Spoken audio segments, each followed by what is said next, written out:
오늘 또 그대의 최고의 날입니다. 임은미 선교사 묵상입니다. 최고의 날.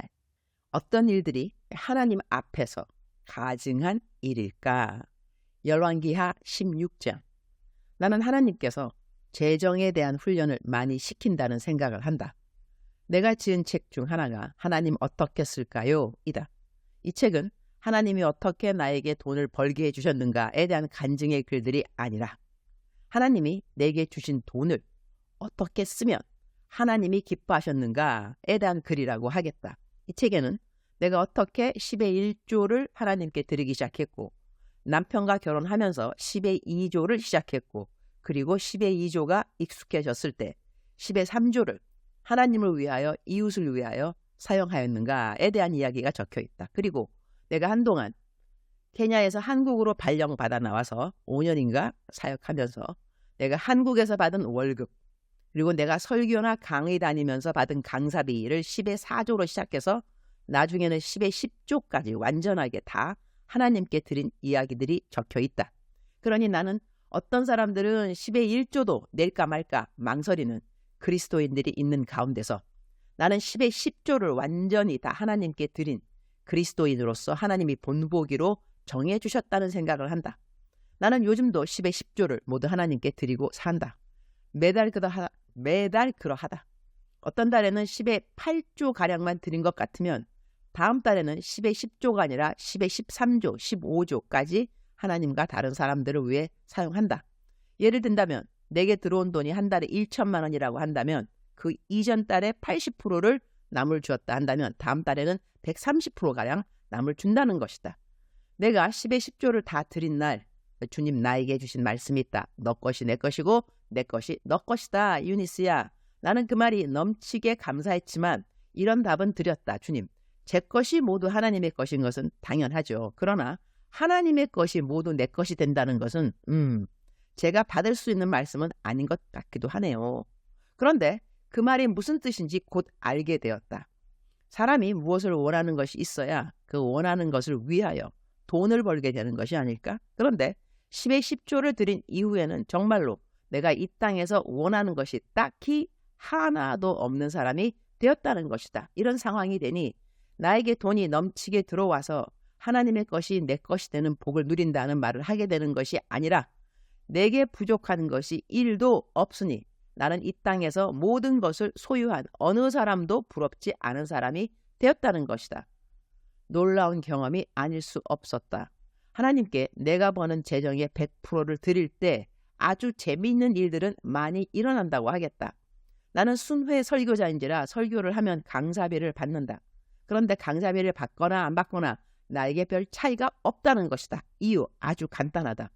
많이 받아도 남들 줄 돈이고 적게 받아도 역시 남들 줄 돈이다. 그러니 나는 재정의 통로이기 때문에 통로가 크게 사용당하든 작게 사용당하든 다 나를 통과하는 것이지 나에게 머무는 것은 아니라는 것이 된다. 그래서 강사비 안 받아도 그렇거려니 강사비 받으면 이건 누구에게 흘려야 하는 거 이런 거룩한 숙제들. 나 그래서 이 땅에 많은 사람들이 돈 만몬신에 휘둘려 사는데 나는 자신 있게 이 만몬신을 휘둘리면서 살아가는 사람 중에 하나가 되었다고 하겠다. 그런데 하나님이 나에게 재정에 대한 훈련을 시키시는데 내게 있는 모든 것을 하나님을 위하여 이웃을 위하여 주는 그 자체로서 재정에 대한 훈련이 멈추는 것이 아닌 것을 알게 되었다. 그것은 레벨로 따진다면 1에서 10까지의 레벨이 있다고 한다면 5 정도까지 레벨인 것 같다. 무엇보다 첫 번째 레벨은 정직이라고 생각한다. 이것이 가장 기본인 레벨이다.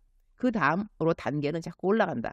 10의 2조가 두 번째 레벨이 될 수 있을 것 같다. 그러니 내가 하나님께 얼마의 재정을 드리는가 하는 것이 레벨의 마지막 단계가 아니라는 것이다. 재정을 드리면서 내가 마땅히 가져야 하는 태도, 누구에게 얼마를 언제 주어야 하는지 시간에 대한 분별력, 받는 것에 익숙하여서 이제는 받는 것을 당연히 여기는 사람들에 대한 나의 태도, 받아도 감사하지 않는 사람들에 대한 나의 태도 등등 재정에 대한 단계별 레슨들을 하나님은 나에게 차례차례 가르치신다. 이렇게 가르치신 이유가 무엇일까? 얼마 전에는 완전 고단계 레슨 하나를 배운 것 같다. 누가 어떤 도움이 필요해서 내가 그 도움을 만나주고 있을 때였다. 어떤 약품에 관한 것인데 무척 비싼 것이다. 그러나 통증에는 정말 너무나 효과 있는 것이었다. 내가 그것을 선교지에서 비상용으로 사용하려고 좀 사두었다. 얼마 전 누가 대상포진 걸려서 너무 힘들어해서 내가 비상약으로 그 약을 갖고 다니는지라 그 사람 사용하라고 주었다. 그 사람 30분 이후에 통증이 가라앉았고 그 이틀 후에는 아팠던 부분이 60%인가 나았다고 한다. 나에게 엄청 고마워해서 그 약을 내가 그 사람 집 주소로 주문해 주었다. 그 사람뿐 아니라 다른 사람 또 하나 있다. 역시 효과짱. 그렇게 해서 내가 다른 사람들 통증에 사용하라고 이 약을 이 사람 저 사람 주문해 주었다.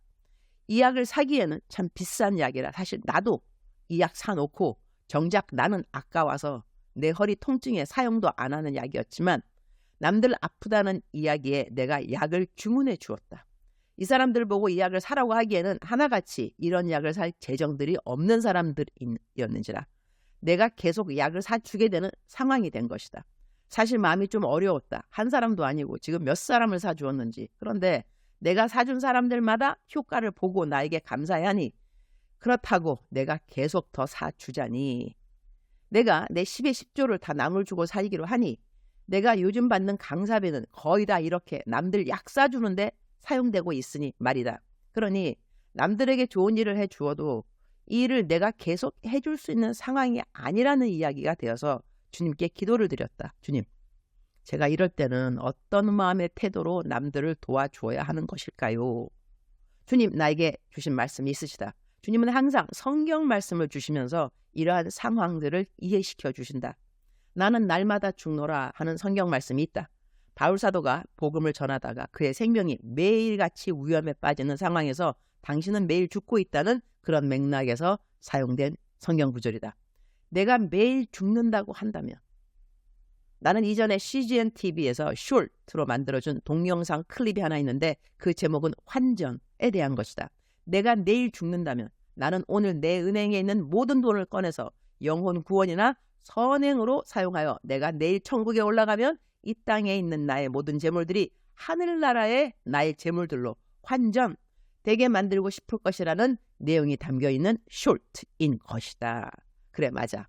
나는 날마다 죽노라. 내가 오늘 죽는다면 나는 아낌없이 이 땅에 있는 나의 모든 재물들을 남들 주고 하늘나라로 내 모든 재물을 이체시켜 놓고 죽는 것이 가장 큰 지혜이겠지. 하나님이 그런 생각을 주셔서 사람들을 더 도와주는 것에 대하여 어려운 마음을 내려놓을 수 있게 되었다. 그러면서 한편 또 든 생각은 복음이라는 것이 모든 사람에게 정말 좋은 것이지만 이 복음을 전달하고 난 다음에 내가 치러야 하는 값들도 있을 수 있구나 하는 것이었다. 마치 이번 경우처럼 내가 어떤 병에 정말 좋은 약을 발견했다 하더라도 그 약을 내가 내 돈으로 사주면서 그 약의 효과를 말해 주어야 하듯이 말이다. 이런저런 나의 상황에서 무엇보다 하나님의 말씀에 대한 실질적인 깨달음을 하나님이 주셔서 감사드린다. 우리말 성경 번역 열왕기하 16장 15절. 그리고 나서 아하스 왕은 제사장 우리야에게 이런 명령을 내렸습니다. 저 새로 만든 큰 제단 위에 아침 번제물과 저녁 곡식 제물과 왕의 번제물과 곡식 제물과 이 땅 모든 백성들의 번제물과 곡식 제물과 전제물을 드려라. 번제물의 피와 희생제물의 피를 모두 이 제단에 뿌려라. 이 청동 제단은 내가 여호와의 말씀을 구할 때 쓸 것이다. 그야말로 참으로 아이러니컬한 일이 일어나고 있는 장면이 아닐 수 없다. 아하스 왕이 이방신이 제사하는 곳의 제단의 모형을 그대로 그려서 하나님의 제사장에게 보내어서 하나님이 만들려고 한 제단의 그 모습을 다 바꿔버리라고 한다. 그러니 이방의 잡신 즉슨 귀신들을 숭배하고 제사하는 그 제단의 양식을 그대로 본받아서 하나님이 하나님께 제사라는 곳의 양식을 다 바꾸었다는 이야기가 된다. 그리고 거기서 하나님을 경배하라고 백성들에게 말하고 한 곳은 자기가 하나님께 무엇인가를 물어보는 일을 할 때 사용하라고 따로 지정해 두었다는 것이다. 하나님이 이 모습을 보고 어떤 생각을 하셨을까? 나로서는 지금 이 글을 쓰면서 구토증을 느끼고 있다. 이런 것을 가증하다라는 말로 표현하는 것 같다. 가증해도 이렇게 가증할 수가 있을까? 하나님이 이런 태도로 하나님께 나오는 사람이 하나님의 뜻을 물어본다고 하나님이 하나님의 뜻을 가르쳐 주고 싶으실까? 아하스 왕은 왜 이렇게도 어리석은 일을 했을까? 하나님을 섬기는 제단을 우상을 섬기는 양식으로 다 바꿔버리고, 그리고도 그는 그 장소에서 하나님을 경배한다고 말을 하는 것이고, 더 나아가서는 하나님의 뜻을 구하는 곳은 특별히 따로 만들어 놓으라고 했다는 것이다. 이렇게 한심하기 짝이 없는 아하스 왕을 보면서 우리도 하나님을 믿는 그리스도인들이라고 하면서 세상 양식은 다 갖다가 자신의 삶 가운데 두고 섬기면서 자신이 하나님을 섬기는 것처럼 때로는 하나님의 뜻을 특별히 구하면서 그 뜻대로 살아가 드릴 것처럼 그렇게 말을 하지는 않는가, 그런 생각을 해본다. 주님, 오늘 또 최고의 날입니다. 오늘 묵상 참 깝깝하네요. 주님, 제가 깝깝하니 하나님 마음이 그때 어떠하셨을까 싶네요. 주님께 그저 죄송한 마음입니다. 울컥하네요. 주님, 하나님이 성경에 기록하게 해주시고 그대로 살으라고 말씀하셨어도 그 양식 다 걷어치우고 세상에서 우상들이 드글드글한 그들의 가르침을 교회 안으로도 갖고 와서 그대로 섬기면서 나름 하나님의 뜻을 구한다고 말하는 하나님의 백성들로 인하여 우리 하나님이 겪으셔야 하는 그 가슴앓이에 대한 생각이 저에게도 다가와서 주님께 정말로 죄송한 마음입니다. 사돈 낱말할 것 아니라고 일단은 저 하나만이라도 절대로 그런 일이 없도록 주님 도와주옵소서. 주님이 이렇게 살아라 라고 이미 제단의 양식에 대한 설명을 다 해주셨듯이 우리 모두에게 성경을 주시고 그대로 살아가라고 하셨습니다. 우리는 이 성경을 다른 어느 우상의 가르침으로 바꿔야 할 이유가 1도 없습니다. 세상 것을 섬기면서 하나님의 뜻을 구하면서 살겠다는 그런 어리석은 마음을 다 버리도록 도와주옵소서. 이건 마치 어디 가서 도둑질 해온 돈을 가지고 하나님의 뜻이 어디 있는지, 어떻게 쓰면 이 돈을 하나님을 위해 쓸 수 있는지 그 뜻을 알고 싶다고 구하는 것과 같은 이야기가 아닐까 합니다. 도둑질하지 말라는 명령을 지키지 않으면서 도둑질 해온 물건을 어떻게 하나님을 위해 쓸 수 있는지 그 뜻을 알려달라고 한다면 주님 마음이 어떠실까 싶네요. 돈 못 벌어서 하나님께 크게 헌금 안 해도 되니 제발 매일 조그만 일에도 거짓말하지 않으면서 살아다오. 그것이 내가 너를 향한 뜻이란다. 이렇게 주님이 말씀하지 않으실까, 그런 생각도 지나가네요. 주님, 오늘은 제가 규장 출판사 여진구 대표님을 만나기로 한 날입니다. 규장 출판사로 제가 가기로 했습니다. 규장 출판사의 직원들 가운데서도 저의 최고의 날 묵상 식구들이 있을 것 같습니다. 요즘은 어디를 가도 제 묵상 식구들을 만나게 되어서 감사합니다. 여진구 대표님과의 만남이 하나님을 기쁘시게 하는 만남이 되기를 기도드립니다. 저녁에는 프리즌 리바이벌 사역팀들의 중보 기도 모임에 제가 설교를 하러 갑니다.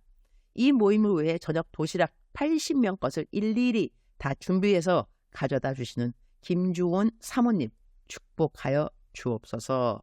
담장한 식구들에게 저의 묵상글을 배달해주는 모든 프리즌 리바이벌 자원봉사자들을 축복합니다. 어느덧 담장 안에서도 저의 묵상을 이는 식구들이 1000명을 넘었습니다. 담장 안에서 이렇게 말씀의 부흥을 일으켜 주신 주님께 감사드립니다. 주님 사랑합니다. 주님 감사합니다. 오늘 또 우리 주님 저를 보시면서 하루 종일 기쁘시면 참 좋겠습니다. 외울 말씀, 그러므로 하늘에 계신 너의 아버지의 온전하심과 같이 너희도 온전하라. 마태복음 5장 48절. 작정서 점수 주일은 쉽니다. 사랑하는 그대여, 사랑하는 그대여, 출석 부르고 있습니다. 대답하셔야죠. 오늘은 제 묵상이 길어서 출석만 부르도록 하겠습니다. 사랑하는 그대여, 사랑합니다. 사랑하는 그대여, 축복합니다. 오늘 또 그대의 최고의 날입니다.